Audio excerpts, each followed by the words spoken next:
We are talking with Nicolai Sennels, who's a Danish psychologist. He's worked for many years in the criminal world in Copenhagen, not as a criminal, but as a psychologist. And he's written a great deal about the work that he's done dealing with both Muslim and non-Muslim criminals in the Copenhagen prison system. Nicolai, it's a pleasure to have you. Thank you, Doug, and thank you for inviting me to the show. So, in the work that you've done, and you've written a book about a number of the differences, can you give us a brief account of some of your conclusions?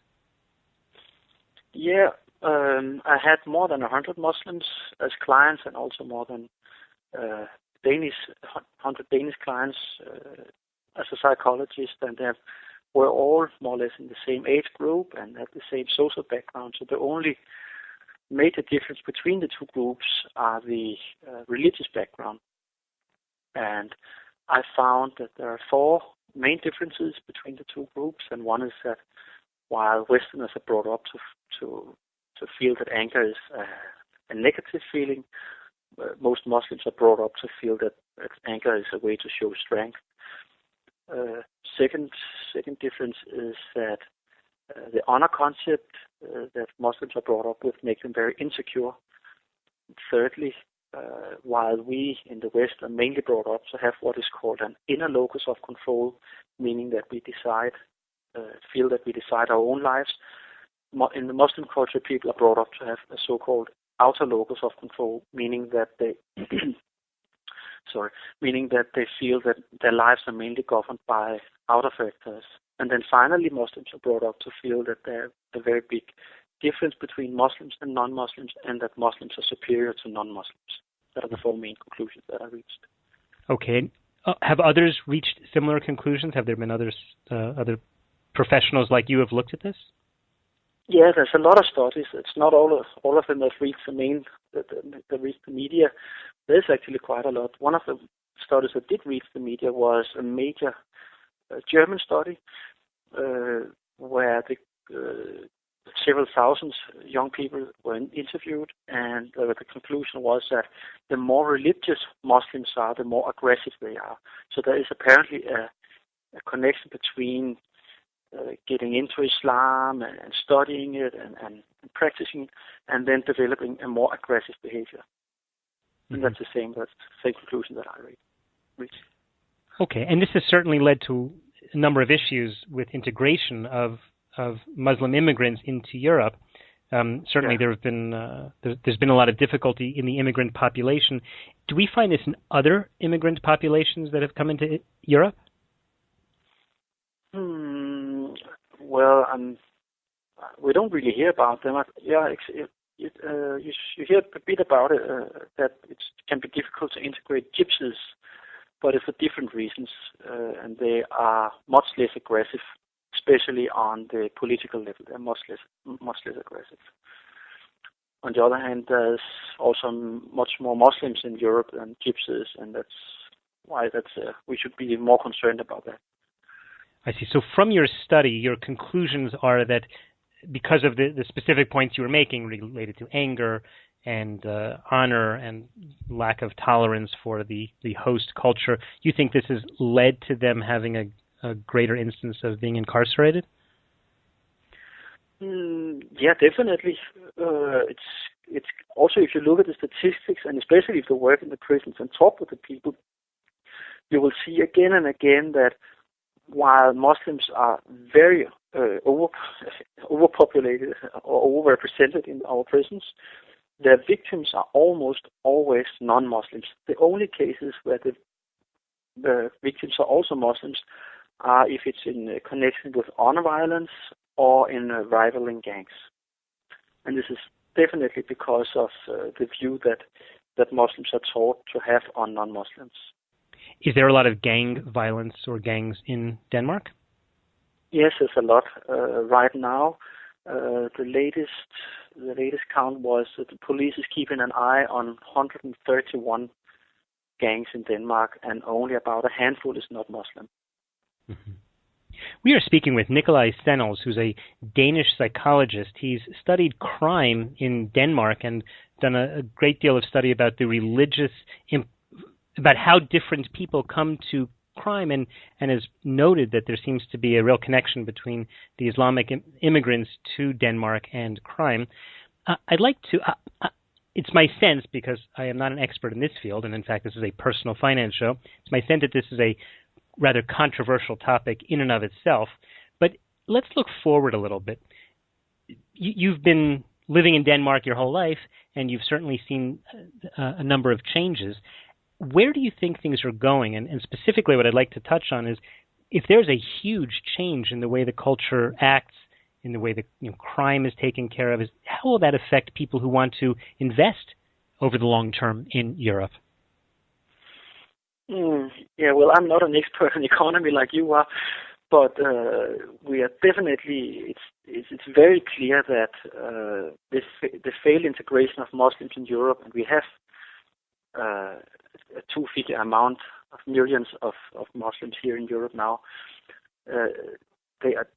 The problems with integration of Muslims is definitely contributing to the worsening economy in Europe.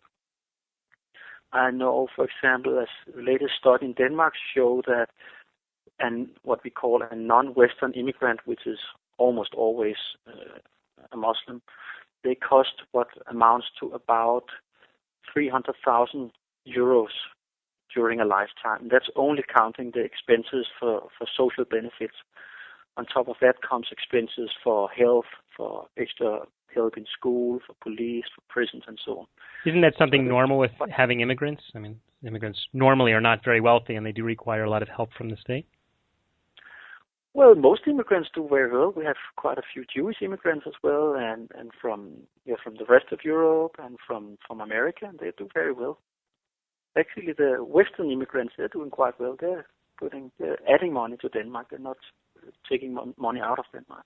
So how much economic pressure would you say is being put on the economy as a result of specifically this Muslim immigration, and how does the government plan to deal with it?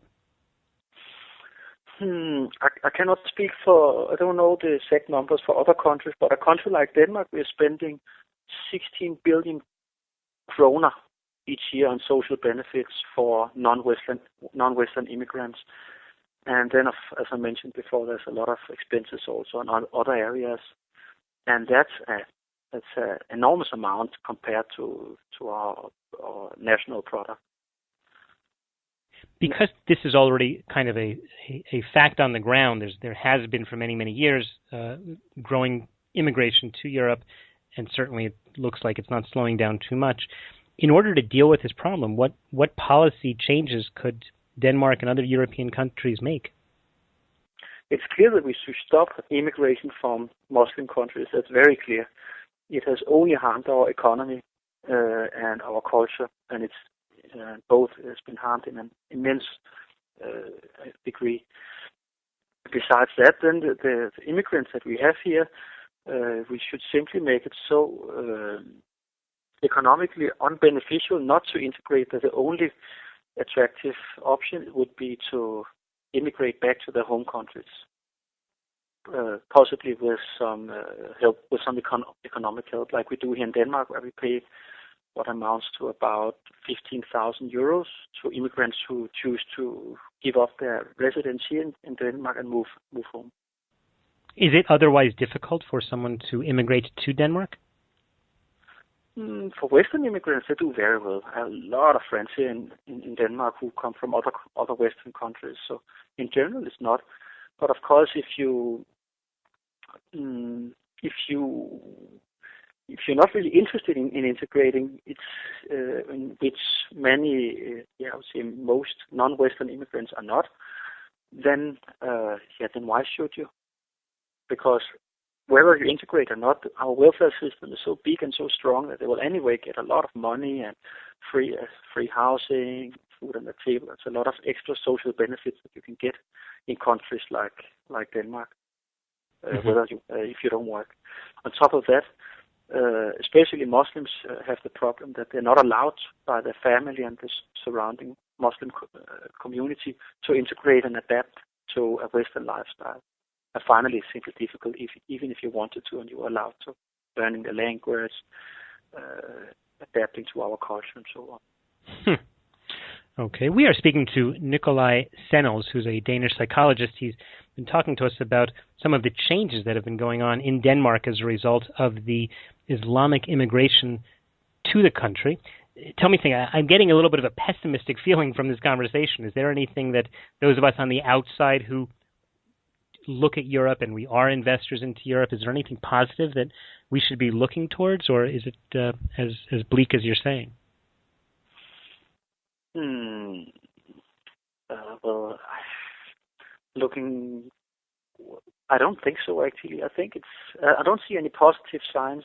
Also now it seems that we now have so many Muslim immigrants in Europe now that they are starting to be able to vote the presidents they want, as we saw now lately.